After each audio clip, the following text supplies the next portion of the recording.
নমস্কার বন্ধুরা, আজকে শেয়ার করছি মিষ্টি কুমড়ো ও সজনে ডাঁটার অভিনব একটি রেসিপি। মিষ্টি কুমড়ো ও সজনে ডাঁটা আমরা কিন্তু অনেক রকমভাবেই রান্না করে খেয়ে থাকি, তবে এভাবে যদি একসাথে রান্না করে না খেয়ে থাকেন তাহলে অবশ্যই একবার এই রেসিপিটা ট্রাই করে দেখবেন। সামান্য উপকরণেই খুব সহজেই এই রেসিপিটা বানিয়ে নেওয়া যায়। তাহলে চলুন দেখে নেওয়া যাক। এখানে মিষ্টি কুমড়োগুলোকে ছোট ছোট করে কেটে নিয়েছি, আর অন্যদিকে কয়েকটা ডাঁটা ছোট ছোট টুকরো করে নিয়েছি। অন্যদিকে তেল গরম করে দিয়ে দিচ্ছি থেতো করে নেওয়া রসুন, দিয়ে দিচ্ছি একটা তেজপাতা ও দুটো শুকনো লঙ্কা। এবার এগুলোকে একটু ভেজে নেব। ভেজে নেওয়া হয়ে গেলে এর মধ্যে দিয়ে দিচ্ছি হাফ চামচ গোটা জিরে। এবার জিরেটাও আমি রসুন, তেজপাতা ও লঙ্কার সাথে হালকা ভেজে নিচ্ছি, যতক্ষণ না এগুলোর মিষ্টি একটা গন্ধ বেরোয়। ভালোভাবে ভেজে নেওয়া হয়ে গেছে। এবার এর মধ্যে দিয়ে দিচ্ছি কেটে রাখা মিষ্টি কুমড়োগুলোকে, আর দিয়ে দিচ্ছি কেটে রাখা সজনে ডাঁটাগুলোকে। মিষ্টি কুমড়ো ও সজনে ডাঁটাগুলো দিয়ে দেওয়া হয়ে গেছে। এবার ভালোভাবে নেড়ে এগুলোকে ভেজে নেব। যারা যারা আমার এই ভিডিওটি ফেসবুক পেজ থেকে দেখছেন তারা প্লিজ আমার ফেসবুক পেজটি ফলো করে দেবেন, আর যারা যারা ইউটিউব থেকে দেখছেন তারা প্লিজ আমার ইউটিউব চ্যানেলটি সাবস্ক্রাইব করে পাশে থাকা বেল আইকনটি প্রেস করে দেবেন আমার চ্যানেলে নিত্য নতুন রেসিপির নোটিফিকেশান সবার আগে পাওয়ার জন্য। মিষ্টি কুমড়ো ও সজনে ডাঁটা হালকা ভেজে নেওয়া হয়ে গেছে।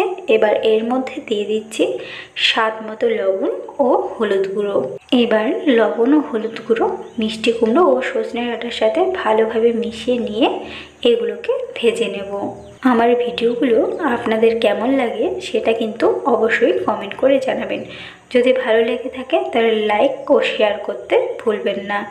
আপনাদের ফ্যামিলি ও ফ্রেন্ডসদের সাথে অবশ্যই শেয়ার করে নেবেন। আর আপনারা কীরকম রান্নার রেসিপি দেখতে চান সেটাও কিন্তু কমেন্ট করে জানাতে পারেন। মিষ্টি কুমড়ো ও সজনে ডাঁটাগুলো ভালোভাবে ভেজে নেওয়া হয়ে গেলে এর মধ্যে দিয়ে দিচ্ছি 4 চামচ মতো কোরানো নারকেল। এবার কোরানো নারকেলটা মিষ্টি কুমড়ো ও ডাঁটার সাথে ভালোভাবে মিশিয়ে নিয়ে একটু ভেজে নেব। এঁচোড়ের অনেক রকমের রেসিপি আমার চ্যানেলে শেয়ার করা আছে, আপনারা চাইলে চেক করে নিতে পারেন।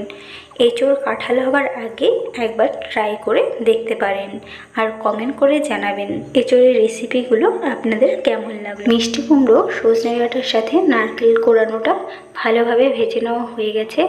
এবার এর মধ্যে দিয়ে দিচ্ছি অল্প পরিমাণে জল। যেহেতু সজনে ডাঁটাগুলো একটু শক্ত শক্তই আছে, তাই জলটা দিলে সজনে ডাঁটাগুলো খুব সুন্দরভাবে সেদ্ধ হয়ে যাবে, আর খেতেও খুবই ভালো লাগবে। যতক্ষণ না জলটা শুকিয়ে যায় ততক্ষণ অনবরত নাড়তে নাড়তেই রান্নাটা করে নিতে হবে।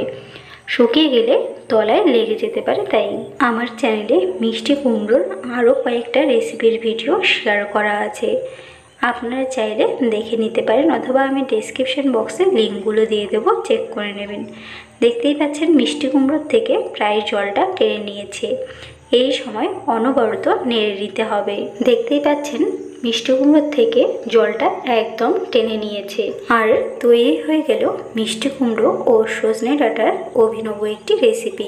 আপনারাও বাড়িতে একবার ট্রাই করে দেখবেন। আজকে তাহলে এই পর্যন্ত, আবার হাজির হয়ে যাব নতুন কোনো রেসিপির সাথে। সবাই ভালো থাকবেন, সুস্থ থাকবেন। ধন্যবাদ।